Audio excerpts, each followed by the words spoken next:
tu flagrant bela de ligne kuma o bismillah amado ki baru keneka ikibara mba bulu ko do mabi ayela ka fo ko marcheur sénégalais olu ko ni mawi para africain do mun bora sénégalais ku ye sénégal takama o sénégal fait 1360 km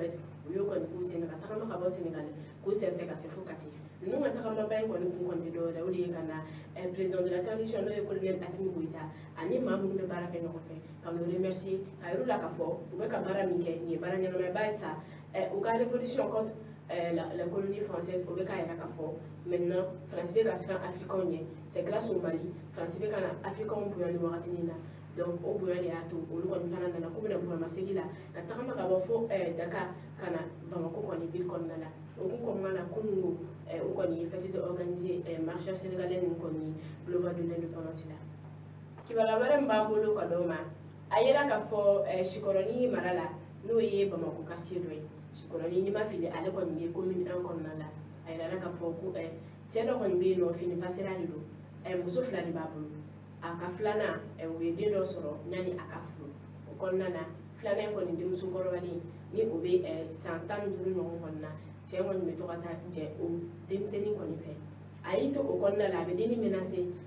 dingan walo ko mi ta kanyeshi muso mani ko ni ma kon na la dini ko ni konota kono bara balalen tani wakati mina bamso kondi a pression konda ademuso kan min ba to absaka do mo be kono da ademuso la luto la fodemuso na nayi ka fo ko ayara cheli ka wale ni muso ko ni miri atado abena decision fefeta pour que cheli saka nyani to mina ayito o kama na kono la akoni akili jigna pour la mi ye akoche ma ko cheka ta kalibla ngumi o yesi koloni ko ni dugudi ndoy o fana be si koloni e kerefe o konda la ko totora ngumi sala fe 17e arrondissement ya ko memo tiens kon ma do muso kon be ka takana le no ko na barsa muso kama kakata abla du kono ni u to re kon na muso kama akotiro ya kon ba le bulu 17e arrondissement kono ku kana cheka ta le bla ko akateli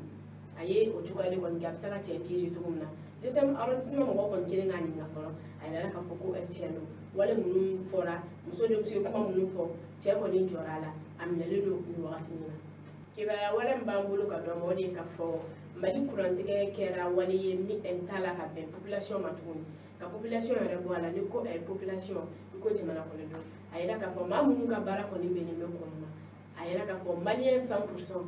bɛɛ lajɛlen kɔni ka baara bɛnnen bɛ kɔnɔna baara de ma ka daminɛ entreprise kumabaw la fo ka taa bila dɔgɔmaninw na bɛɛ lajɛlen ka baara bɛnnen bɛ kɔnɔna baara ma n'a fɔra k'a fɔ ko tile journée kɔnɔna la kuran bɛ se ka tigɛ siɲɛ 4 siɲɛ 5 wa ni a yɛrɛ bɛ na a bɛ na ni fanga ye masi bɛ kɛ maaw ka minɛnw na a bɛ na tiɲɛni don mɔgɔw ma u kɔni gɛlɛla maa dɔ la k'u ɲininka muso dɔ y'a yira k'a fɔ ko nin situation ye min tɛ se ka to nin cogoya in na barisa ale kɔni ka baara bɛnnen bɛ jisuma feere de ma i ka frigo don charge la 2 à 30 ans ko a bɛ tigɛ u b'a yira k'a fɔ a bɛ tiɲɛni kɔni la don olu kɔni fana ka entreprise kunna a yira k'a fɔ ko n'an tora nin cogoya in fana na embargo b'an kan kurantigɛ b'an kan ko situation dɔw don maliyɛnw tɛna se ka min supporter tuguni kan autorité k'a lajɛ u bɛ se ka solution sɔrɔ kurantigɛba in na cogo min na bɛɛ lajɛlen bɛ lafiya laseli laban b'an bolo ka dɔ bolo kan aw bɛɛ lajɛlen b'a kalama Soumaïla Boubèye Maïga ala ka hinɛ la ka dayɔrɔ sumaya ale kɔni banna le 21 mars 2022 o kɔnɔna la a ka mɔgɔw kɔni ye kuma caman fɔ